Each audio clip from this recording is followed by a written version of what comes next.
Hi friends, మనం ఈ వీడియోలో పార్లమెంటరీ పరిపాలన విధానంలో భాగమైనటువంటి రాజ్యసభ అనే అంశాన్ని గురించి చర్చించుకుంటా ఉన్నాం. ఈ రాజ్యసభ అనే విధానము పార్లమెంటులో ఉండడం అనేది జరుగుతూ ఉంటుంది.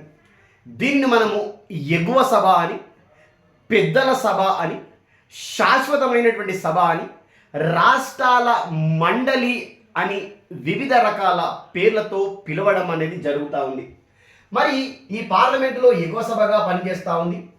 ఇందులో ఎంతమంది సభ్యులు ఉంటారంటే మనకి 233 మంది ఏమో ఎన్నికైనటువంటి సభ్యులు ఉంటారు, 12 మంది ఏమో నామినేటెడ్ సభ్యులు ఉండడం అనేది జరుగుతూ ఉంటుంది.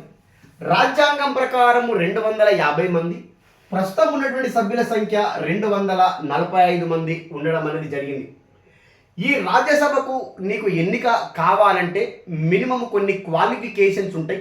ఈ క్వాలిఫికేషన్స్ని మన భారత పార్లమెంటు నిర్ణయించడం అనేది జరుగుతూ ఉంది. ఏముండాలి మనకి ఇక్కడ 30 సంవత్సరాల వయసు అనేది నిండి ఉండాలా.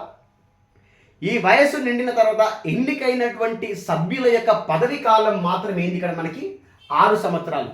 సభ్యుల పదవి కాలము 6 సంవత్సరాలు, సభ యొక్క పదవి కాలము శాశ్వతము అన్న విషయాన్ని ఇక్కడ మనము గమనిస్తా ఉన్నాం. ప్రతి 2 సంవత్సరాలకు ఒకసారి సభలో ఉన్నటువంటి సభ్యులలో మనకి 1/3 వంతు సభ్యులు పదవి విరమణ చేయడం అనేది జరుగుతూ ఉంటుంది.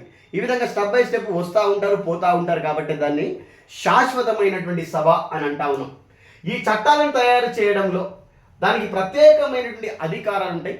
ఆ చట్టాలను తయారు చేయడంలో ప్రత్యేకమైన అధికారాలు ఒకే ఒక అంశం పైన కీలకంగా ప్రత్యేకంగా అధికారాలు ఉంటాయి. ఏ ఆర్టికల్ ప్రకారం అంటే 249వ ఆర్టికల్ ప్రకారం యూపీఎస్సీకి సంబంధించిన అంటే అఖిల భారత సర్వీసులకు సంబంధించినటువంటి విషయాలపైన ప్రత్యేకమైన అధికారాలు ఎవరికి ఉంటాయంటే మన రాజ్యసభకు ఉంటాయి. ఈ రాజ్యసభకి చైర్మన్గా మన భారత ఉపరాష్ట్రపతి గారు ఉంటారు. డిప్యూటీ చైర్మన్ని సభలోని సభ్యుణ్ణి ఎన్నిక చేసుకోవడం అనేది జరుగుతూ ఉంటుంది. ఈ విధంగా ప్రజాస్వామ్యమైనటువంటి పరిపాలన విధానంలో రాజ్యసభ అనేది కీలకమైనటువంటి పాత్రను పోషించడము జరుగుతుంది.